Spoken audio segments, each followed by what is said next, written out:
Seperti yang kita tahu, ada 7 benua yang tersebar di berbagai penjuru bumi ini. Ada Asia, Afrika, Eropa, Amerika Utara, Amerika Selatan, Australia, dan Antartika. Tapi, kalian pernah kepikiran nggak sih, gimana awalnya benua-benua ini terbentuk? Kalian juga percaya nggak kalau gue bilang, dulu banget, itu daratan kita semua tuh nyatu? Iya, nyatu, jadi kita tuh semua satu daratan. Nggak ada yang kepisah sama laut gitu. Jadi kalau kita mau ke Australia, jalan kaki bisa tuh. Mau ke Amerika, jalan kaki juga bisa. Mau ke Afrika, bisa. Orang nyatu daratannya. Halo semuanya, nama gue Westin dan selamat datang di channel West Inside.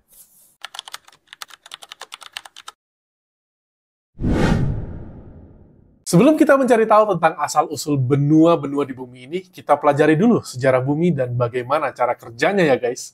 Jadi, bumi kita itu terbentuk sekitar 4,5 miliar tahun yang lalu. Dan buat kalian yang nggak tahu, bumi itu terdiri dari beberapa lapisan di dalamnya. Ada yang namanya kerak bumi, ada yang namanya mantel bumi, dan yang paling dalam ada yang namanya inti bumi. Kalian coba bayangin bumi itu seperti telur rebus. Kulit telurnya itu kerak bumi.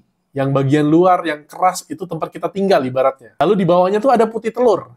Bayangin, putih telurnya tuh baru banget direbus, bentuknya lunak terus panas. Nah, kalau di bumi, itu adalah mantelnya, mantel bumi. Karena sifatnya panas, dia terus bergerak pelan. Proses ini dinamakan arus konveksi.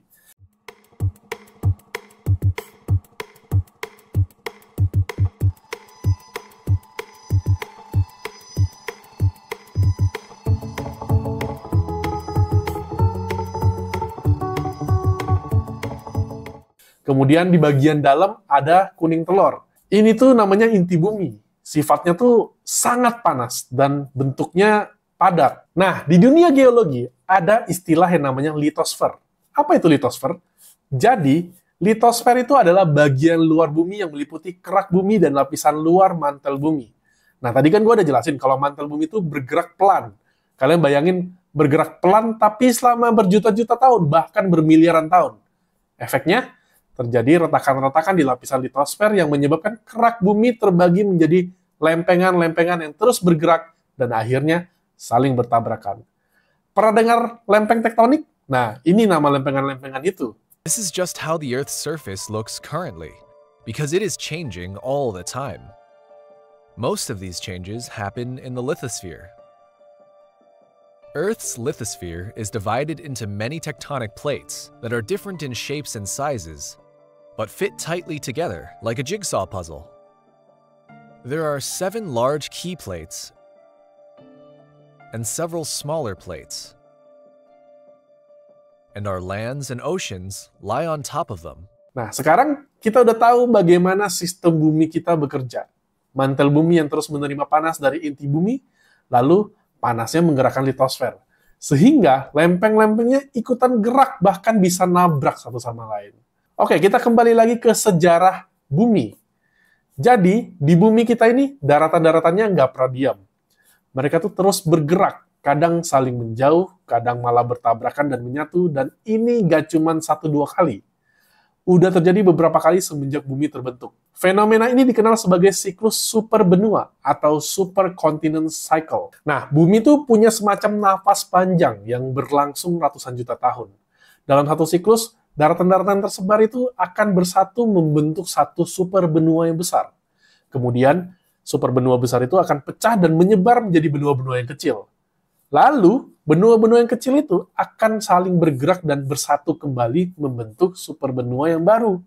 Jadi superbenua yang baru terbentuk ini bentuknya beda ya guys sama yang superbenua pertama gitu. Kemudian sekitar 4,5 miliar tahun yang lalu, waktu bumi baru lahir atau terbentuk dari Big Bang dan fase supernova, saat itu mungkin kita dalam bentuk ide dan angan-angan pun masih belum ya, karena manusia aja belum ada gitu. Jadi bumi itu bentuknya masih terdiri dari masa-masa homogen. Jadi di dalam bumi itu banyak zat-zat seperti silikon, oksida besi, kemudian ada magma juga. Kemudian ada campuran kayak unsur-unsur kimia lainnya lah gitu. Belum ada laut juga, belum ada kehidupan, apalagi evolusi. Jadi saya tegaskan sekali lagi kalau kita dalam bentuk ide pun belum ada gitu. Saat ini juga belum ada benua-benua yang mau kita bahas nih. Jadi kita ngapain bahas topik ini? Sabar-sabar. Karena setelah fase bumi lahir ini, sekitar 3,6 miliar tahun yang lalu, atau 900 juta tahun dari 4,5 miliar tahun yang lalu, batuan-batuan dasar yang stabil, yang terdiri dari sedimen-sedimen batuan di bawahnya mulai muncul ke permukaan laut, membentuk daratan. Jadi waktu itu udah mulai ada laut gitu ya guys ya. Nah, batuan-batuan dasar ini dikenal dengan istilah kraton. Lalu, pada masa itu, tercatat ada 2 kraton besar yang mulai muncul. Namanya kraton Kapval dan Pilbara. Jadi dulu, baru 2 keraton itu yang terbentuk dari sedimen-sedimen batuan, yang akhirnya membentuk daratan. Kedua daratan itu bertemu dan membentuk superkontinen pertama di bumi yang diberi nama Valbara. Kehidupan di Valbara juga belum ada, karena saat itu atmosfer di bumi belum terbentuk dengan baik, sehingga tidak memungkinkan untuk ada oksigen yang cukup di sana. Valbara's name is a fusion of its 2 primary fragments, the Kapval Craton, nestled in what is now South Africa, and the Pilbara Craton, lying in northwestern Australia. These 2 ancient geological formations are among the only remaining pristine windows into Earth's distant past. Their rock records whisper secrets from over 3.6 billion years ago, revealing a time when the planet's surface was still cooling and its first continents were beginning to form. Valbara pun bertahan hingga 500 juta tahun, hingga akhirnya Valbara pecah menjadi beberapa daratan yang terpisah ke arah yang berlawanan. Buat kalian yang penasaran sama daratan Kraton Kapval dan Pilbara, kalian masih bisa temuin di masa sekarang loh. Kapval itu ada di Afrika Selatan dan Pilbara itu ada di Australia bagian barat, guys. Jadi kalau kalian penasaran, kalian bisa coba ke sana gitu. Setelah superkontinen Valbara pecah, di bumi mulai bermunculan kraton-kraton lainnya yang kemudian membentuk daratan yang lebih luas. Tapi seperti yang gue jelasin di awal, ada dalam satu nafas bumi, siklus superkontinen akan terpecah menjadi beberapa daratan atau benua, lalu kembali menyatu lagi, menjadi superkontinen lagi. Sisa-sisa kraton Valbara menyatu kembali dan membentuk superkontinen kedua, namanya Ur, pada 3 miliar tahun yang lalu. During that period, another supercontinent was finally formed, called Ur. No one knows exactly what happened to Valbara, but at least the scientific community believes that Ur's evolution has nothing to do with Valbara, which developed independently. Plume processes were the drivers of the continent's formation.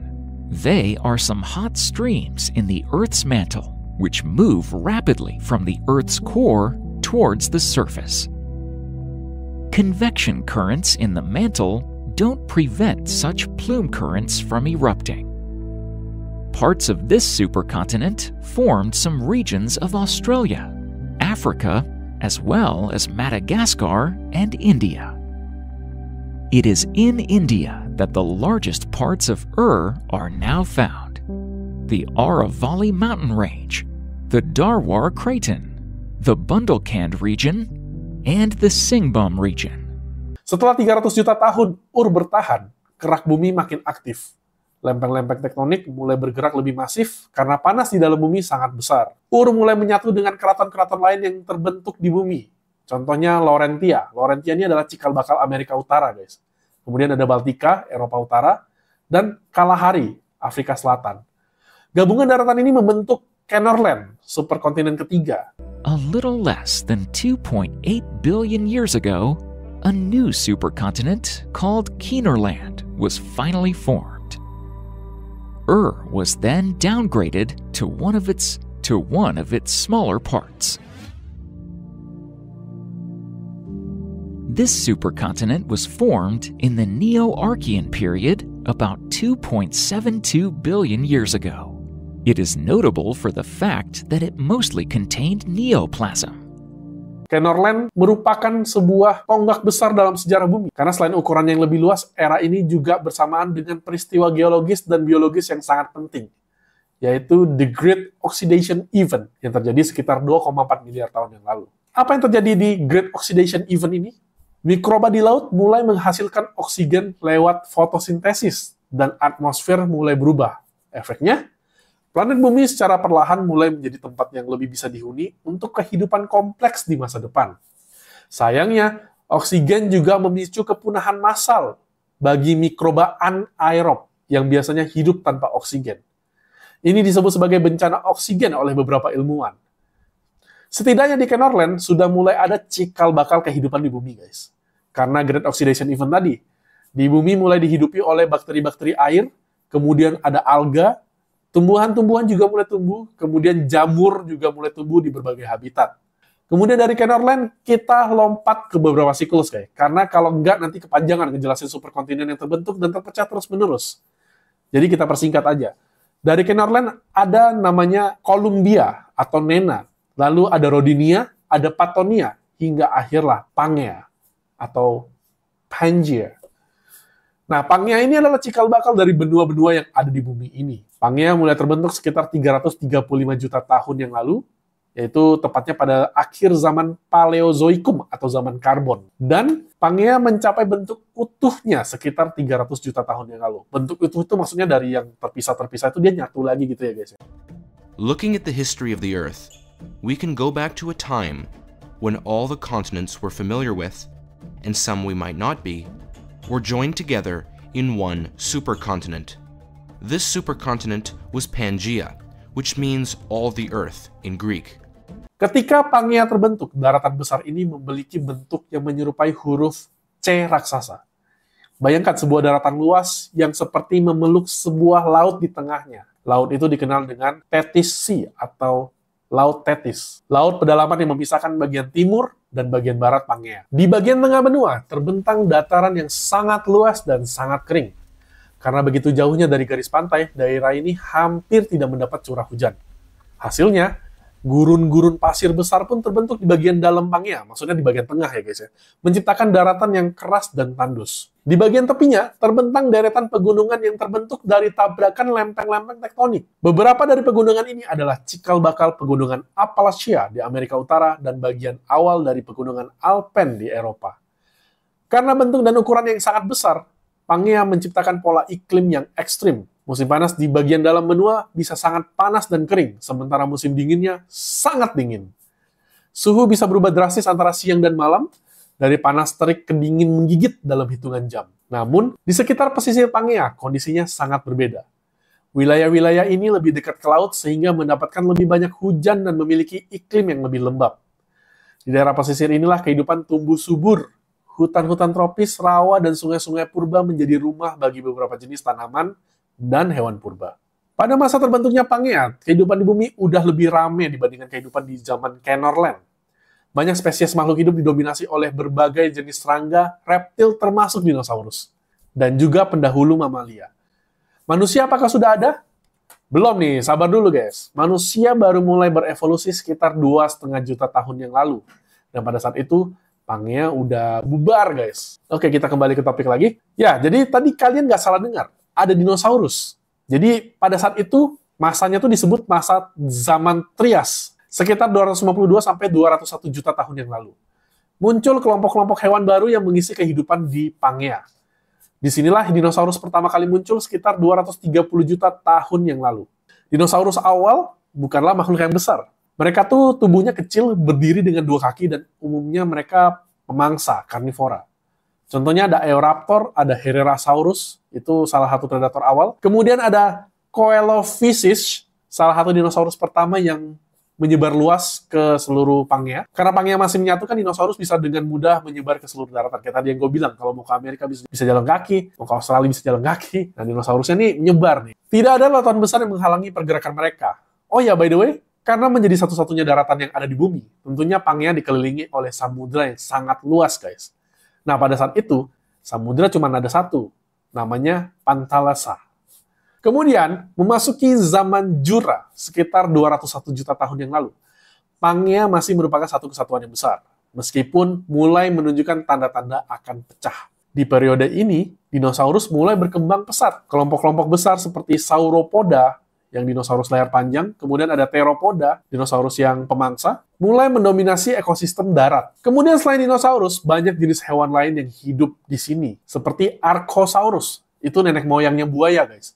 Lalu ada Synapsida, yang merupakan nenek moyang dari mamalia. Kemudian juga banyak spesies kumbang dan capung, kemudian banyak juga serangga-serangga lainnya yang hidup di masa itu. Pangea bersama dengan kehidupan di atasnya bertahan selama puluhan juta tahun, hingga akhirnya Pangea mengeluarkan tanda-tanda keretakan dan perpecahan sekitar 175 juta tahun yang lalu. Pangea resmi pecah menjadi dua benua besar, Laurasia di utara dan Gondwana di selatan. Laurasia terdiri dari apa yang sekarang kita kenal sebagai Amerika Utara, Eropa, dan Asia bagian utara. Sekitar 150 juta tahun yang lalu, daratan Amerika Utara mulai menjauh dari Eropa dan Samudra Atlantik Utara mulai terbentuk. Retakan terus berkembang dan daratan terus bergerak perlahan menciptakan bentuk awal peta dunia yang kita kenal sekarang. Asia bagian utara tetap menyatu dengan Eropa, membentuk Eurasia.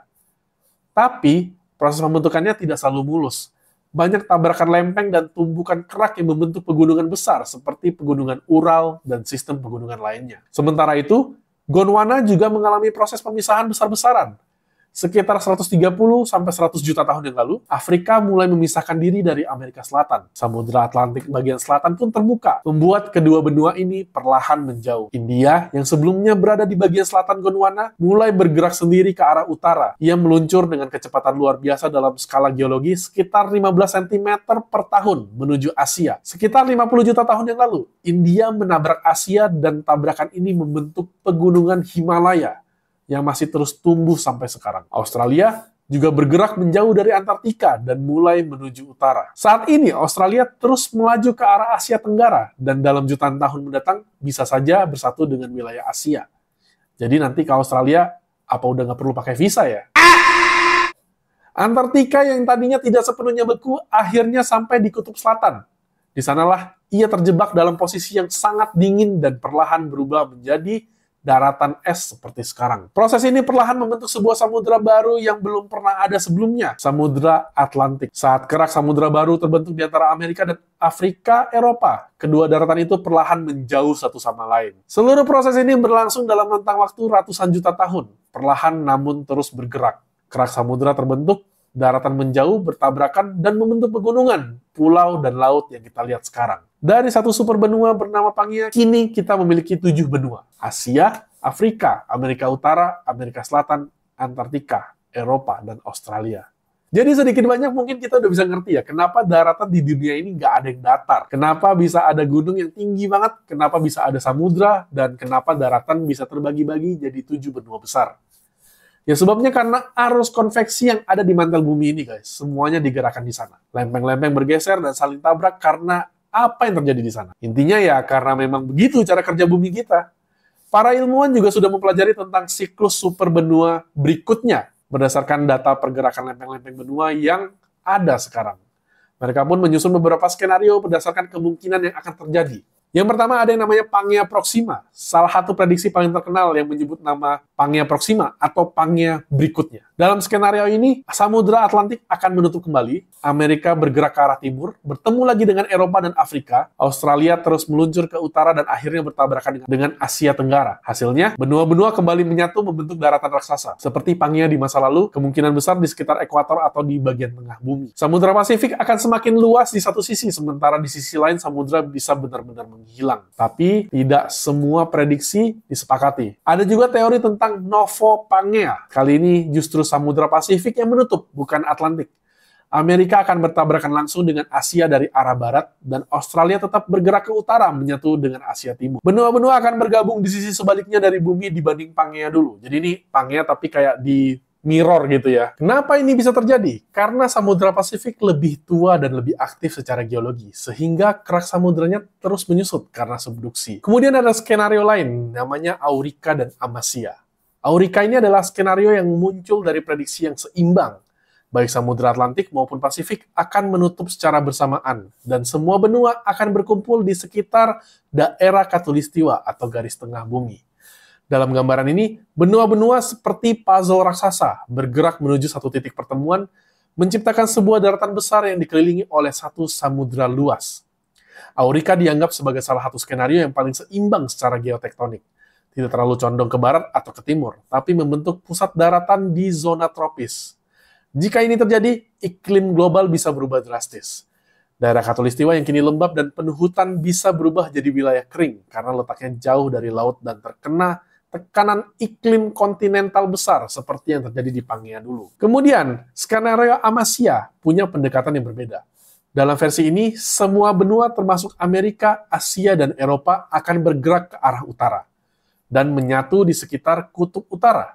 Kenapa bisa begitu? Karena gerakan benua saat ini, terutama Amerika Utara dan Eurasia, sedang menuju ke utara. India sudah menabrak Asia, Australia juga meluncur ke utara, dan Afrika perlahan bergerak ke utara juga. Akhirnya, jika semua mengikuti pola ini, superbenua akan terbentuk di sekitar wilayah Arktik. Lalu, dampaknya apa? Ya sangat besar. Menyatunya daratan di kutub bisa mengubah iklim global secara ekstrim. Benua raksasa di kutub bisa memantulkan lebih banyak sinar matahari, mempercepat pendinginan global, siklus es dan suhu bisa berubah drastis, bahkan mungkin memicu zaman es yang baru. Dan di antara semua skenario, ada juga prediksi yang lebih ekstrim dan jauh ke depan. Pangea Ultima. Pangea Ultima bukan hanya soal benua yang menyatu kembali, tapi juga kemungkinan bentuk akhir dari siklus superkontinen. Sebelum kondisi bumi berubah drastis akibat pendinginan inti, melemahnya medan magnet, atau perubahan besar dalam atmosfer. Dengan kata lain, Pangea Ultima menjadi penutup dari siklus superkontinen yang telah terjadi sejak 4,5 miliar tahun yang lalu, dan menjadi titik akhir perjalanan kehidupan bumi beserta spesies di dalamnya. Dunia akan kiamat? Mungkin, atau mungkin tidak. Terima kasih sudah menyimak cerita tentang perjalanan panjang benua-benua kita, dari Pangea hingga dunia masa depan yang belum terbentuk. Karena dalam diamnya batu dan geraknya tanah, ada kisah panjang tentang waktu, kehidupan, dan perubahan. Kalau kamu ngerasa cerita ini menambah wawasan kamu, jangan lupa untuk like video ini ya guys. Dan jangan lupa juga tekan tombol subscribe-nya agar nggak ketinggalan video lainnya. Dan tinggalkan komentar kalau memang ada yang mau dikoreksi atau didiskusikan. Atau masukkan juga tentang ide-ide konten kalian yang menarik tentunya yang perlu kita bahas di video-video berikutnya. Gue Wesin dan sampai ketemu di video berikutnya. Bye!